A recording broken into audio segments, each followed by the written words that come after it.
हर दिन एक भिखारी दरवाजे के पास आकर भीख मांगता था और घर का मालिक हमेशा घर के बाहर आते ही उसे देखकर फिर जाया करता। कई बार उसके लिए गालियां भी बकता। वो कहता, तू जिंदा ही क्यों है? पूरी जिंदगी ऐसे ही भीख मांगेगा क्या? धरती का बोझ क्यों बना बैठा है? और कभी कभी उस भिखारी को गुस्से में वह धक्का भी मार दिया करता। इतना कुछ हो जाने के बावजूद भिखारी के मुंह से सिर्फ यही निकलता कि भगवान तुम्हारे पापों को माफ करे। एक बार सेठ के धंधे में बड़ा नुकसान होने की खबर मिली। सेठ बहुत परेशान था। तभी उस दरवाजे पर वही भिखारी आया।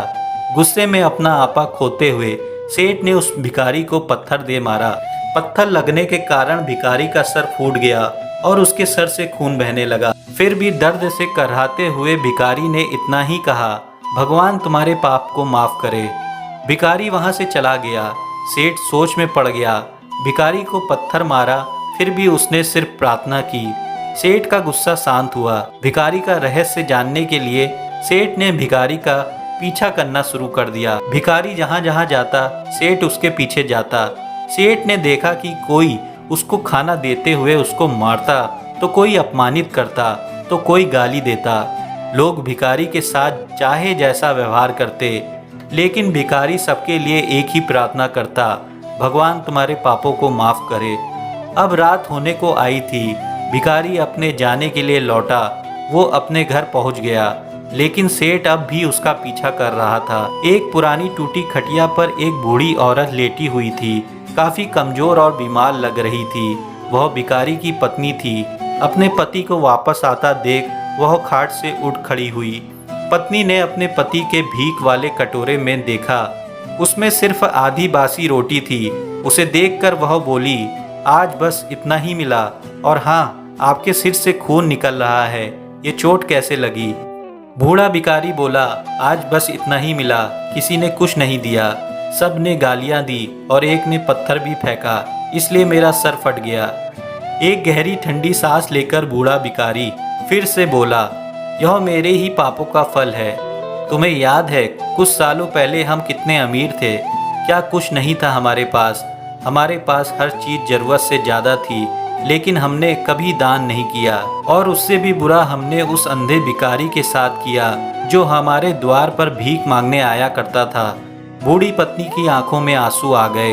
वह बोली, हाँ, हम उस बेचारे अंधे के साथ बहुत बुरा करते थे, उसका अपमान करते थे, उसे खाने के लिए रोटी की जगह कागज दिया करते थे, उसका मजाक उड़ाया करते थे और कभी कभी मारा भी करते थे। एक बार मैंने उसके मुंह में मिट्टी भी फेंकी थी और वह हमेशा दुखी होकर यही कहता कि भगवान तुम्हें तुम्हारे किए की सजा देगा, भगवान तुम्हारे पापों को सजा जरूर देगा। उसका श्राप सच हुआ और हम इस दुख भरी जिंदगी में आ गए।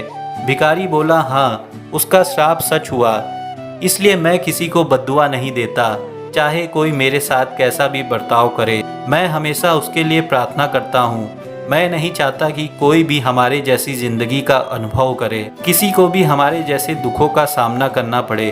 वह नहीं जानते कि वह कितना बड़ा पाप कर रहे हैं, इसलिए अनजाने में हुए पाप की ऐसी सजा किसी को भी मिले मैं नहीं चाहता।